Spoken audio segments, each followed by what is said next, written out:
than you have ever imagined. The world of witchcraft, magic, and ritual. Alain Soral, marxiste exophile, envoie des photos de lui, nu, à de jeunes filles noires. Il est antiraciste et veut unir les Français et les Arabes contre le sionisme. Dieudonné, un humoriste noir qui a arnaqué des milliers de Français avec sa crypto-monnaie, fuit les taxes pour envoyer son argent français dans son trou paumé en Afrique. Il est marié à une Française, dont il est un acteur du métissage tant que ce n'est pas avec des sionites. Papacito, immigré d'Espagne, gâteau couvert de tatouages, adore les Juifs et les Africains, parle constamment des mâles blancs français fragiles, et qui devraient plus se comporter et ressembler aux virils africains noirs. Il a été marié et sorti qu'avec des négresses au dépit de son patrimoine génétique wisigoth, ainsi que de son honneur en choisissant pour un 4-4. Le Raptor, algérien au QI moyen, est un influenceur typique et inutile qui fait des parties à modus en vidéo, pour son commerce de muscu pour des gosses de YouTube qui se sentent dissidents.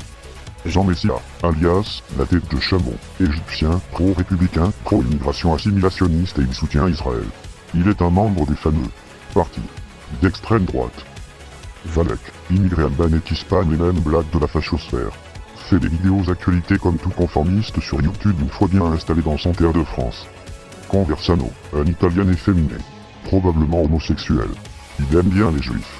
Et il a créé un camp d'été appelé Suevelo, dont il a détourné l'argent pour aller baiser des prostituées ukrainiennes en bon Mac qu'il est. Greg Toussaint, un noir dit basé, influenceur inutile qui n'a pas de projet à long terme, ni d'opinion solide sur des sujets non risqués qu'il traite, mais les droits tardés de YouTube l'adorent.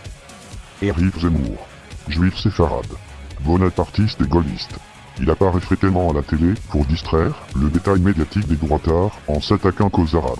Il prône également l'assimilation alors que lui-même ne l'est pas.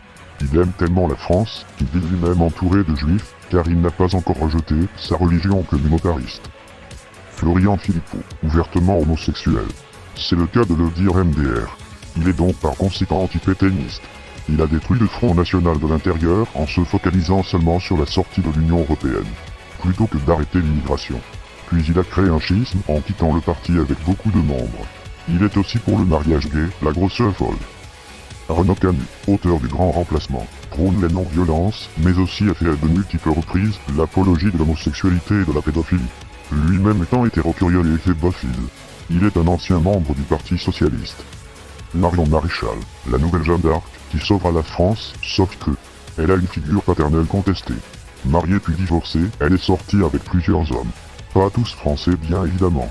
Elle est pro-Israël, elle soutient l'avortement et a défendu le confinement. Mais bien sûr, la droite catholique l'adore. Henri de Lesquen, issu de la noblesse française, il est un bipolaire idéologique. Il s'estime modéré. Pas basu, puis fait une hiérarchie des races de manière scientifique. Donc basu. Il a déjà dit que le NSDAP et le fascisme étaient de gauche. Donc très basé, mais il se dit républicain libéral, donc pas basé du tout. Il appelle à ne pas voter Zemmour, car un juif ne peut représenter la France, donc basé, mais il appelle à voter Pécresse, donc GigaPTDR. Baptiste Marchais, youtubeur et entrepreneur de marque, se dit patriote bonapartiste, donc un faux patriote et un révolutionnaire de base. Il arbore sa américanophilie vestimentaire qu'il ose contester, ose dire du peuple français qu'il mérite de mourir, car il ne vote pas pour son séfarade magique. Alors que lui, il est déjà parti au Texas, bien à l'abri en attendant la fin de la guerre pour revenir sur ses cendres. Comme le perfide De Gaulle. Son seul palmarès est d'avoir giflé une féministe de droite. Bien la maladie mentale MDR. Avant de se faire désolidariser par tous ses clubs de potes. Ces pseudo-frères d'armes. Qui sont censés reprendre la France et s'entraider entre eux. Alors que dès qu'ils giflent une meuf, ils fuient tous. Et ça veut faire la guerre civile et fachouchou à la crème MDR.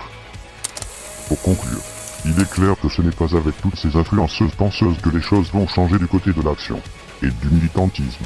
Ils disent ce qu'ils vont faire, au lieu de faire ce qu'ils vont dire. Leur reconquête des esprits passe avant tout dans leur intérêt personnel. Tout comme sur le plan politique, il ne faut pas s'attendre à un miracle de ces extrêmes républicaines qui ne font que changer au fil des années devenant de moins en moins réactionnaires. Elles ne sont que l'opposition contrôlée, car après tout des immigrés qui s'occupent de l'immigration, ça n'a pas de sens. C'était Lieutenant Méric et abonne-toi pour soutenir mon terre de France.